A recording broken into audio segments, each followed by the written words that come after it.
কতগুলো মৌলিক সংস্কারের বিষয় আমাদের ব্যাপারে আপনাদের মতামত দেওয়ার, সকল নাগরিকের মতামত দেওয়ার সুযোগ হবে। হ্যাঁ ভোট মানে আপনি সংস্কারের পক্ষে, না ভোট মানে আপনি যেইভাবে চলছিল সেইভাবেই চলবে, ওই যে স্বৈরাচারী কাঠামো অব্যাহত থাকবে।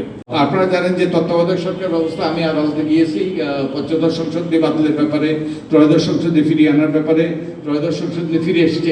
আমি লিড পিটিশনার ছিলাম এবং পঞ্চদশ সংসদে রায়টা হওয়ার কথা ছিল গত বৃহস্পতিবারে, দুর্ভাগ্যবশত এটা ওই যে পোস্টপন্ড হয়েছে। এটা পঞ্চদশ সংসদ নিয়ে আপিল বিভাগে হাইকোর্ট আংশিকভাবে বাতিল করেছে।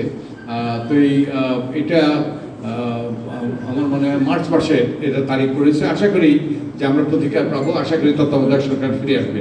তো এইরকম কতগুলো মৌলিক সংস্কারের বিষয় আমাদের ব্যাপারে আপনাদের মতামত দেওয়ার, সকল নাগরিকের মতামত দেওয়ার সুযোগ হবে। সব মশার বিরুদ্ধে সুরক্ষা দিতে এলো বসুন্ধরা এক্সট্রিম অ্যারোসল, মশার বিরুদ্ধে এক্সট্রিম সুরক্ষা। এই 48টা বিটাকে 4টা ভাগে ভাগ করা হয়েছে, 4টা প্যাকেজ করা হয়েছে।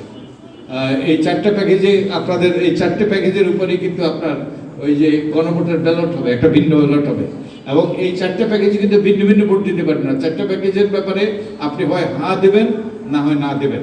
হ্যাঁ ভোট মানে আপনি সংস্কারের পক্ষে, না ভোট মানে আপনি যেইভাবে চলছিল সেইভাবেই চলবে, ওই যে স্বৈরাচারী কাঠামো অব্যাহত থাকবে। তো এই দুঃখজনক হলেও সত্য যে সরকার যে প্রচার প্রচারণা চালানোর কথা চালায়নি এবং চালাচ্ছে না। আমি শুনেছি তারা প্রস্তুতি নিচ্ছে। তো সরকার হলে একটা জগদ্দল পাথর, এই জগদ্দল পাথরকে সরানো বড় দুরূহ।